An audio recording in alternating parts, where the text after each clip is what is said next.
Hello, today we're going to have a look at elements, compounds and bonding for biologists.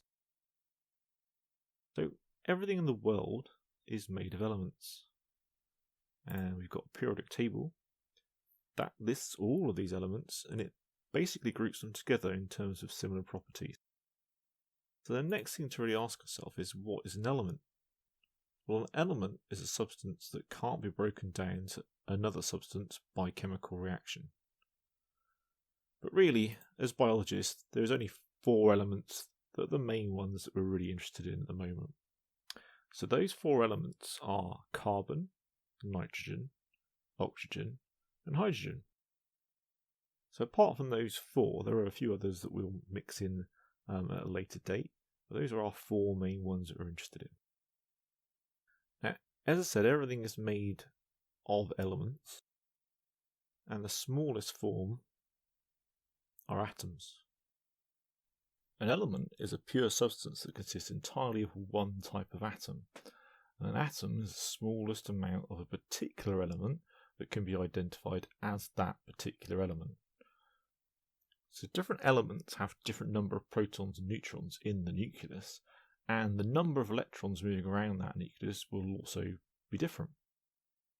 So here we have carbon. Now carbon's got an atomic mass of 12. That's the higher number that we can see. And it's got an atomic number of 6. That's the lower number out of the two.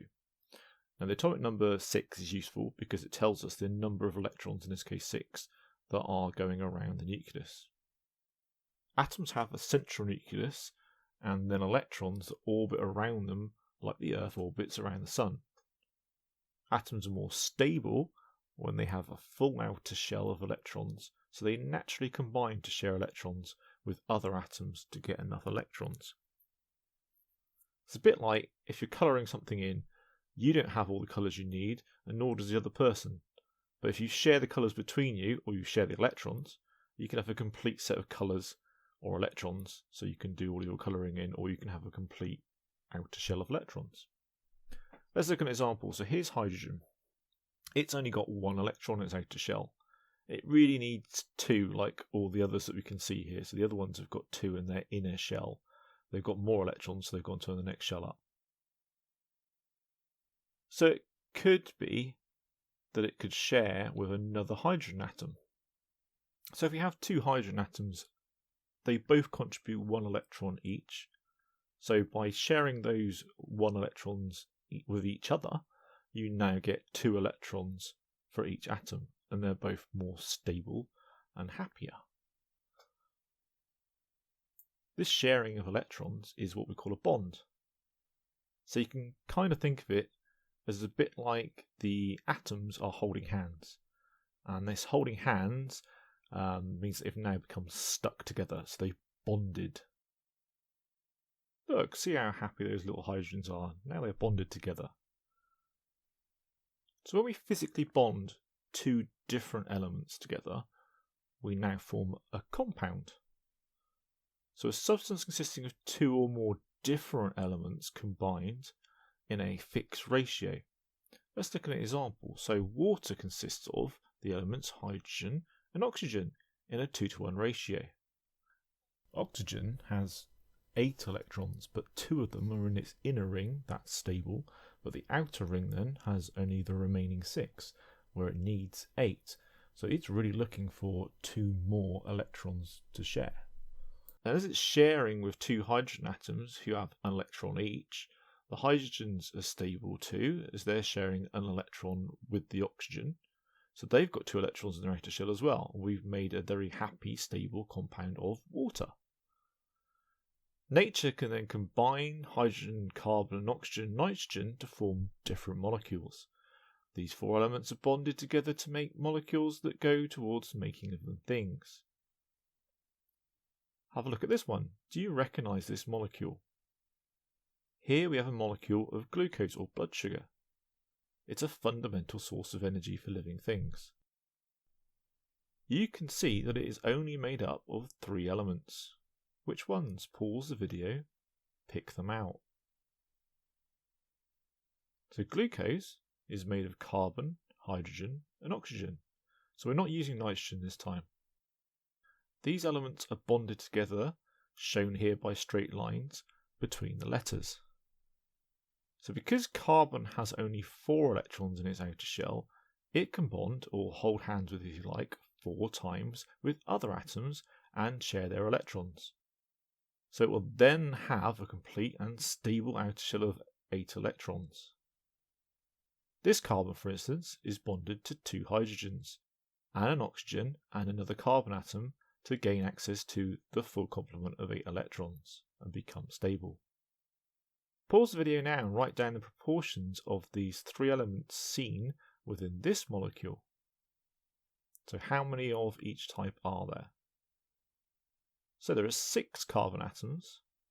1, 2, 3, 4, 5, and the 6th one is outside of this hexagonal ring structure. And there are 1, 2, 3, 4, 5, 6, 7, 8, 9, 10, 11, 12 hydrogens. And then oxygens, 1, 2, 3, 4, 5, 6. So what's the significance of this? Well, this is the chemical formula for glucose. It's C6H12O6. It's basically the ingredients we need to make one single molecule of glucose. So this is a shorthand way of drawing the same molecule. Do you see the angles? What do these angles represent? These angles are the carbon atoms within this molecule. This is just a quicker way of representing the same glucose molecule. To finish then, let's have a quick look at this on a bigger scale. Here's some red blood cells. The reason they're red is because they carry the protein hemoglobin. And within the hemoglobin, you've got an element of iron, or 4 in this case. So we can see that it's actually made up of 4 polypeptide chains.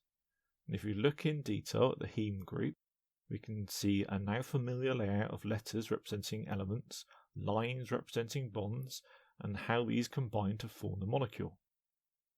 What's the difference here compared to the molecules we've previously looked at? Well, yeah, it's a bigger complex molecule made up of more elements. There are also 2 more elements in there than we saw in glucose. So here we've got nitrogen represented by the N, and also Fe, which is a symbol for iron, which is where the oxygen molecule attaches to the red blood cells so they can carry oxygen around the body. They do this on each of the 4 polypeptide chains, so a hemoglobin molecule can carry 4 molecules of oxygen. That's all for this episode.